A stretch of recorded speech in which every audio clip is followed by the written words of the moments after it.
L'effet Dunning-Kruger, l'arrogance du vide contre la prudence du savoir. L'ignorance engendre plus souvent la confiance en soi que ne le fait la connaissance.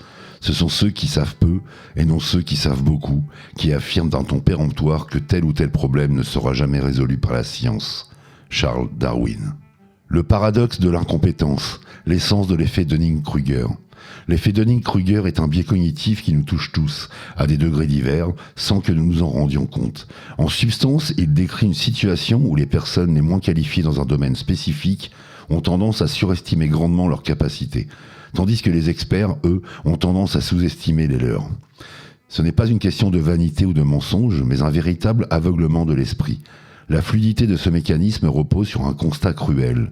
Les compétences nécessaires pour réussir une tâche sont exactement les mêmes que celles nécessaires pour évaluer si l'on a réussi cette tâche.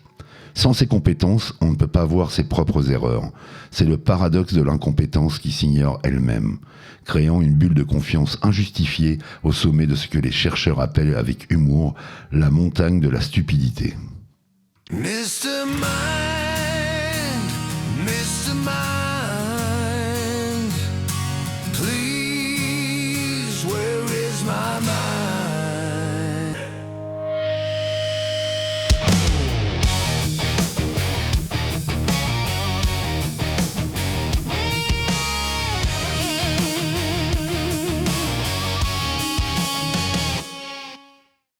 Le voleur au jus de citron, l'origine insolite de la recherche.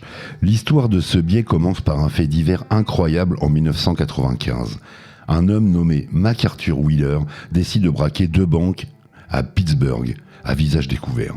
Lorsqu'il est arrêté quelques heures plus tard, il est stupéfait. « Mais je portais le jus de citron !» s'exclame-t-il. Il était persuadé que s'enduire le visage de jus de citron le rendait invisible aux caméras de surveillance, sur le même principe que l'encre invisible.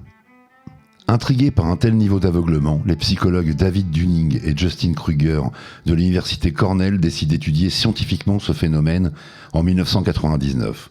Ils ont voulu comprendre comment un individu pouvait être à ce point incompétent sans s'en apercevoir. L'analyse de leurs recherches a montré que le manque de savoir empêche non seulement de réussir, mais aussi de porter un jugement critique sur ses propres échecs. L'ascension de la confiance, le mécanisme de l'illusion. Le fonctionnement de l'effet Dunning-Kruger suit une courbe psychologique très précise. Lorsqu'une personne commence à apprendre un nouveau sujet, que ce soit la guitare, la physique quantique ou la cuisine, elle acquiert rapidement quelques notions de base. Ces quelques connaissances lui donnent l'impression d'avoir compris l'essentiel. La fluidité de son raisonnement s'emballe. Elle se sent experte. C'est le pic de confiance.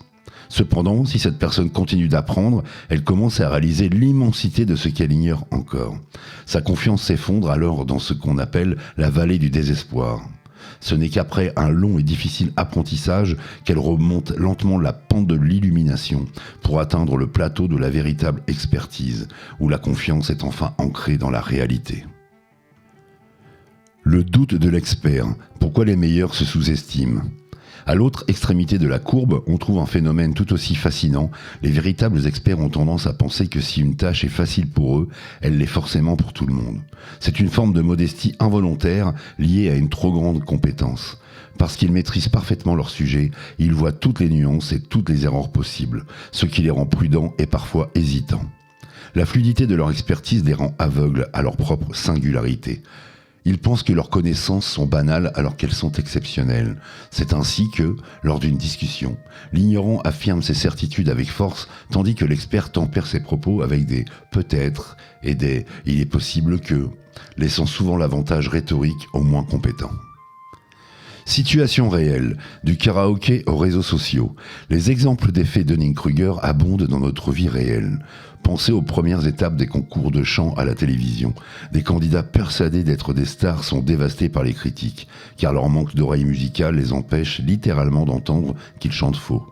Sur les réseaux sociaux, ce biais fait des ravages. Des individus ayant lu 2 articles sur un sujet complexe, santé, géopolitique, économie, se sentent légitimes pour contredire des spécialistes qui ont passé 30 ans à étudier la question.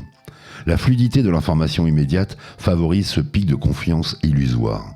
En entreprise, on observe souvent des managers incompétents qui pensent être des leaders charismatiques simplement parce qu'ils n'ont pas les outils psychologiques pour percevoir leur manque d'empathie ou d'organisation.